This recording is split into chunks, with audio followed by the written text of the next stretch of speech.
Hello, this is Joe Pryor, the virtual real estate team in Oklahoma City. And as I've said many times, I've been a real estate investment specialist now for over 34 years. I'm in my 35th year. I'll make that date 35 years in October. So got a little bit of experience doing this, got a little experience, buying investment properties.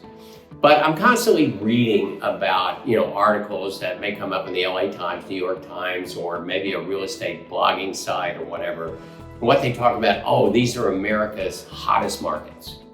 All right, so they may talk about Boston, or they may talk about Hartford, Connecticut, or, whatever. And I see the same thing in terms of rental markets. I see people going, well, here's the hottest rental markets. Well, let me tell you something. I, started working with a lot of out-of-state investors starting in 2004, and that's been a continuous process up until today. And what I've always told them is the one thing that I don't want to be is one of America's hottest markets.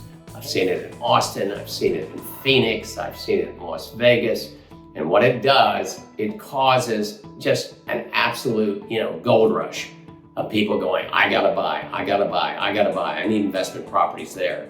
And then what happens is a massive increase in prices because of supply and demand, a massive increase in the number of rental properties where, and I saw this in Phoenix, years ago, people are saying, my God, it's taking me 8 months to rent my property now.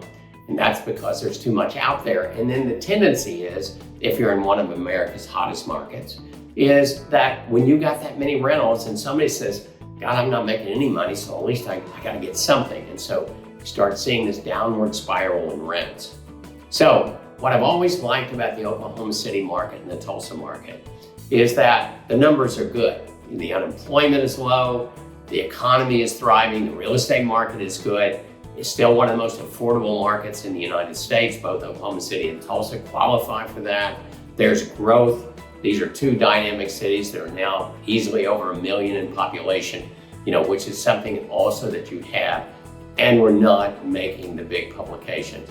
I do see them from time to time. I saw there's this one real estate site, that advises investors and then gave us literally the #1 rating. I cringe when I see this.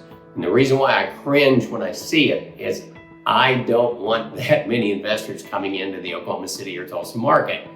That hurts us. That creates an imbalance with too much supply. And, that's a bad thing. What we want is either a balanced market or a market that's biased towards you as the landlord so that rents can go up year after year. So we are not one of America's hottest markets according to publications. That's the best thing I could probably tell you about our two markets that we sell investment properties in. It's not what you want. You do want a city that grows.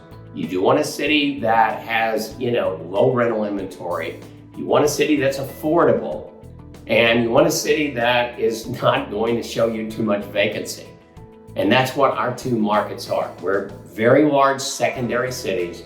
Well, I just have this fervent hope that I'll never see us in any publication anywhere.